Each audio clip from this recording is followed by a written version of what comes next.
I'm Jeff Davis, taking you on the wine road. A couple of weeks ago, I met up with several folk who are participating in Global Partners for Development's Vineyards to Villages program that help bring clean water infrastructure to schools in Western Kenya. It was an idea that began with David Stair of Dry Creek Vineyards, and Sonoma County Wineries helped make that idea a reality 3 years ago.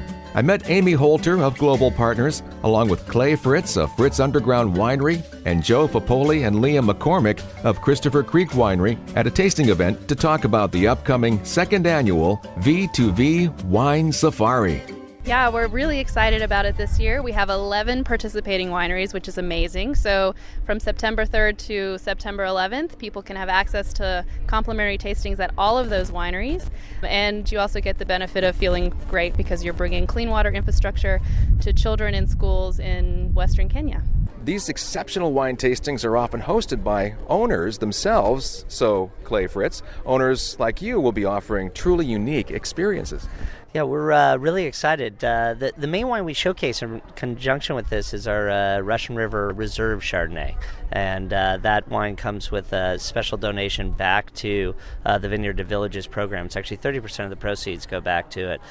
So it's a great way for us to really showcase this wine, but also represent what we have to offer at the winery and give back to the community. The program has just been amazing what it has accomplished in such a short period of time. Joe, over at Christopher Creek, you mentioned some wonderful wine. Each of you I've been real impressed with the wines that are in the V2V program. What vintage and variety are you offering at Christopher Creek?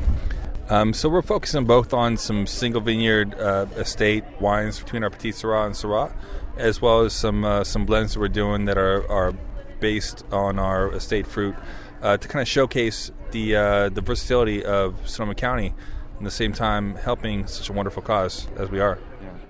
And Liam, when people come into your tasting room at Christopher Creek, do they ask you questions about the V2V wine and when they see the display there?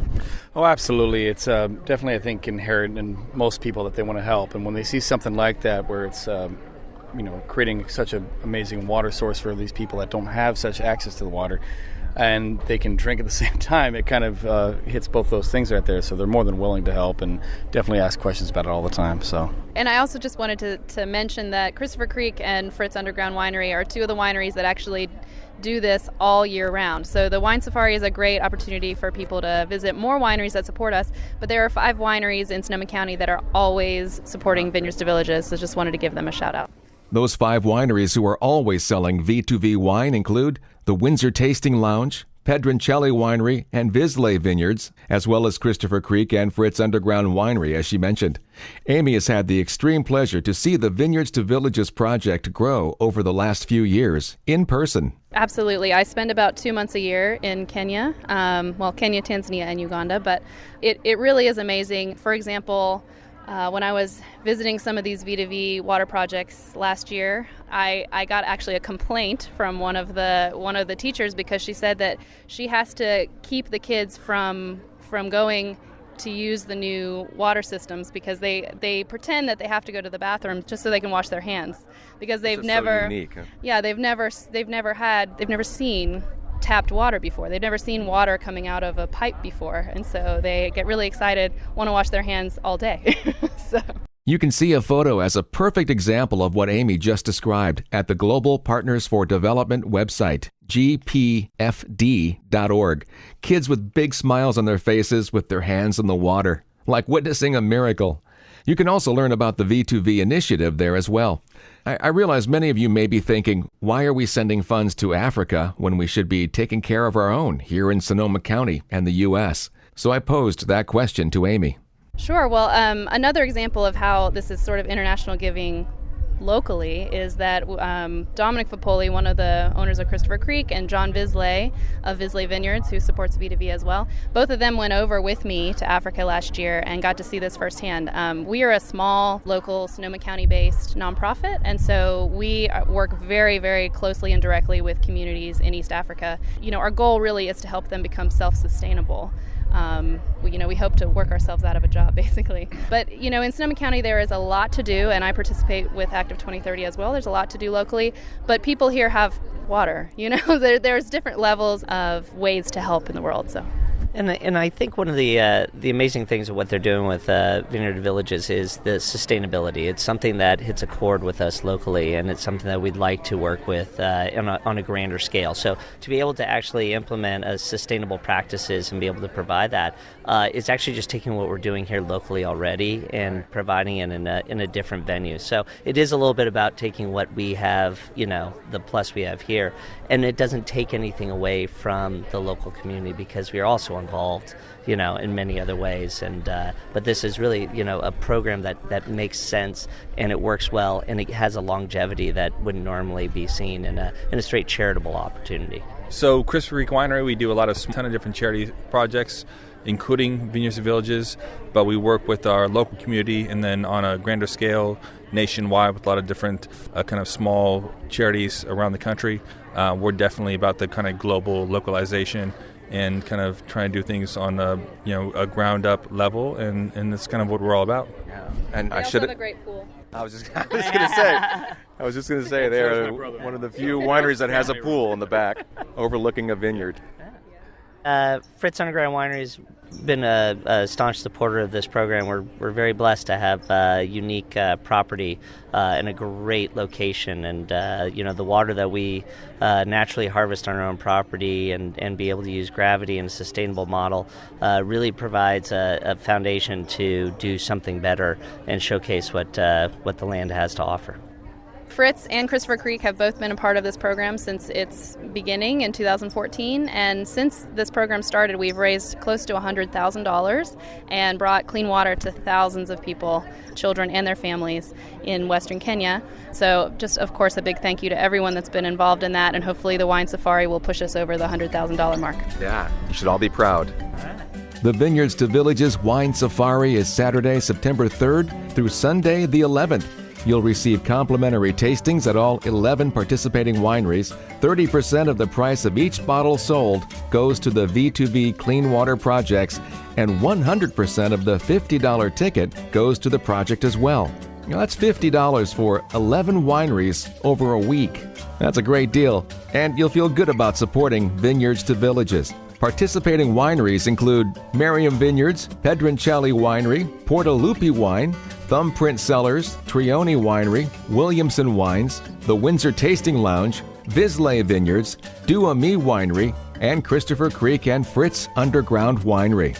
There are a number of raffle prizes as well that we'll cover in the next segment. But first, I'll reach back to provide some of the history and more details about Vineyards to Villages next as we continue on the Wine Road.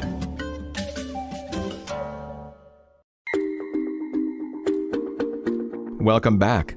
I'm Jeff Davis, and this is On the Wine Road. The Vineyards to Villages Wine Safari tasting to benefit clean water infrastructure in West Kenya is coming up September 3rd through 11th in Russian River and Dry Creek Valleys. Get details at gpfd.org. Vineyards to Villages, turning Sonoma County wine into water, is just one of the initiatives Global Partners for Development manages. And when I first heard about the organization, I spoke with David Stair, the founder of Dry Creek Vineyards, about what they do and his involvement. We work primarily, I shouldn't say primarily, solely in East Africa, countries of Kenya, Tanzania, and Uganda, doing primarily three things now. WASH projects, which is water and sanitation hygiene, which is what the Vineyards to Villages project is about. Educational projects, building school classrooms, computer labs, bringing electricity to schools, and in helping young African women finish secondary school. Traditionally in East Africa, women are encouraged when they reach puberty to get married and have kids, so that by the time they reach 21, they essentially have 2 or 3 rugrats. They're uneducated. And their life is already set then. They're forever doomed to be a peasant farmer's wife or a peasant laborer themselves. Mm-hmm. And our third area of work is what we call cow projects, which is supplying a village farmer with a milk cow, dairy cow. And those are we've also done some work in the past with hospitals and medical clinics, but I think primarily going forward, we're going to be working in those 3 areas. Right. And what inspired you to get involved with the project? About 12 or 13 years ago, I was at a party and met Linda Lee, who was a professor at Sonoma State University, and she developed our girls scholarship program in East Africa. And through her, I began to get interested in global partners. My dad was in the School of Public Health at Harvard University back in Boston, and did a lot of work in the 50s and 60s and 70s in third world countries in South America, Africa, and Asia. And so working in third world countries kind of is you might say, sort of a family business. Right.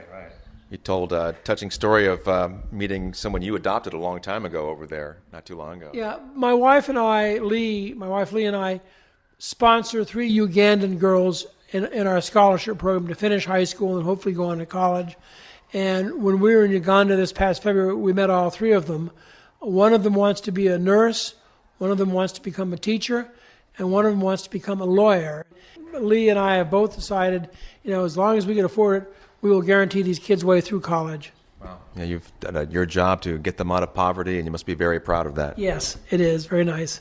Originally, the wineries involved the first year made monetary donations to fund the V2V water initiatives, and many continue to do so. But some do not participate with the wine safari. David Stair explains how the plan evolved. Yes, yeah. When we started off in the Vineyards to Villages project, I spent a lot of time contacting my friends to make a monetary donation.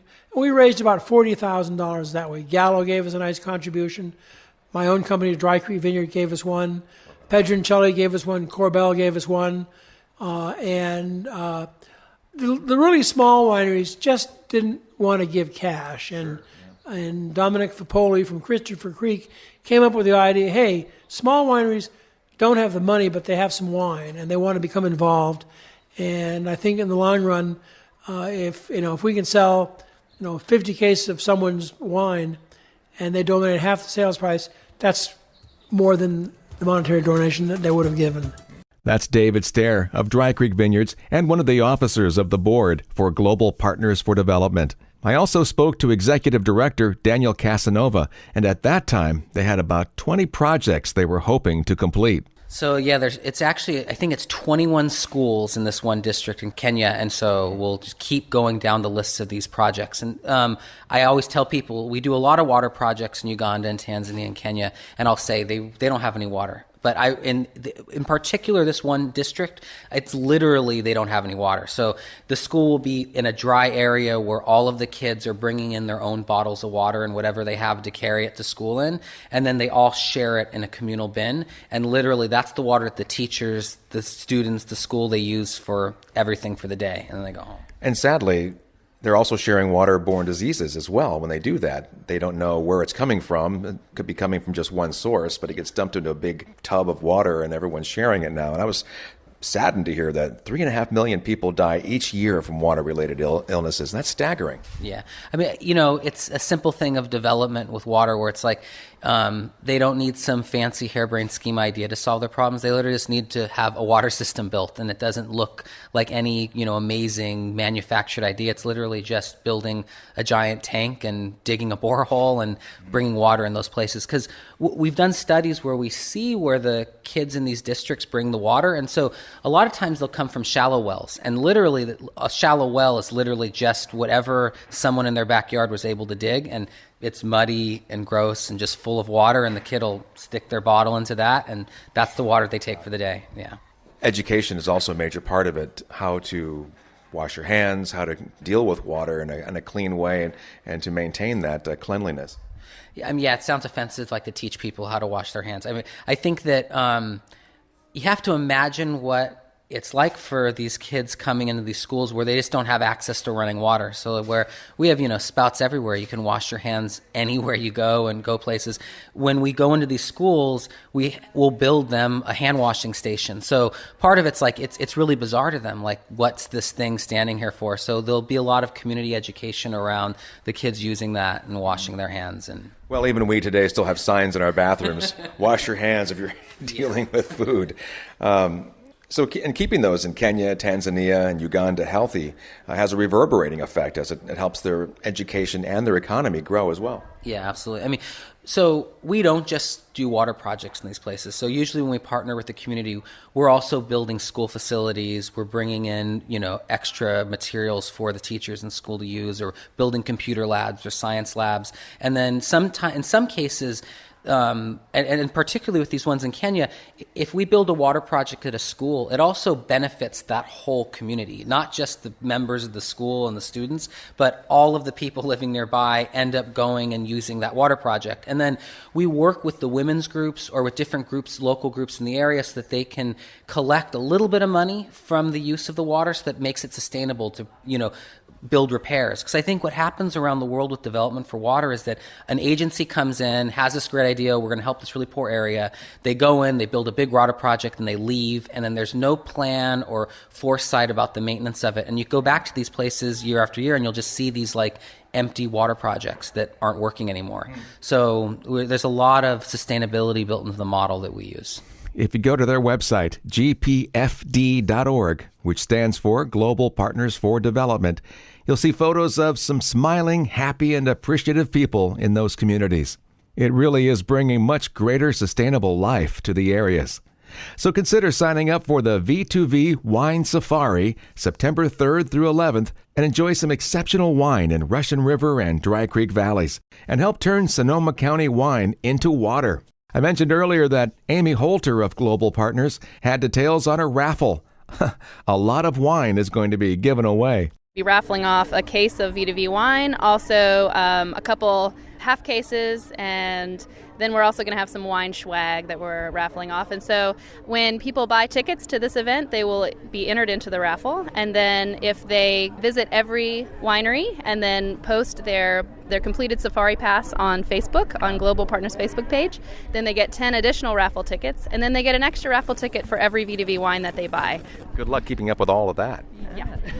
Now, I understand you started something kind of new, a V2V wine club, so people can order wine from a variety of the wineries participating. Yep, we have in our V2V wine club, people can order 3, 6, 12 bottles per shipment, or whatever number they want of V2V wines, and then we ship out one V2V wine every 3 months to people. So it's a fun way to can continuously receive fantastic wine and also continuously give to the program. And what wonderful wine, too, from these boutique wineries in Russian River Valley and Dry Creek Valley. Yes, I have a really great time in my job. When I have to go visit these places, have to go, Yes, the perks and the benefits are nice, aren't they? Exactly. Amy, give us a list of the participating wineries. Sure. So we have Christopher Creek Winery, Duzami Winery, Fritz Underground Winery, Merriam Vineyards, Pedroncelli Winery, Portalupi Wine, Thumbprint Cellars, Trioni Winery, Williamson Wines, the Windsor Tasting Lounge, and Bisley Vineyards. Turning Sonoma County wine into water. I wish you all great success. Thank you so much. Thank you, Jeff. Thank you. And thanks to Amy Holter, Clay Fritz of Fritz Underground Winery, and Joe Fapoli and Liam McCormick of Christopher Creek Winery for joining me to talk about the V2V Wine Safari. You can purchase tickets for the event and help this incredible initiative by visiting Global Partner for Development's website, gpfd.org. I'm Jeff Davis. Thanks for listening to this episode of On the Wine Road.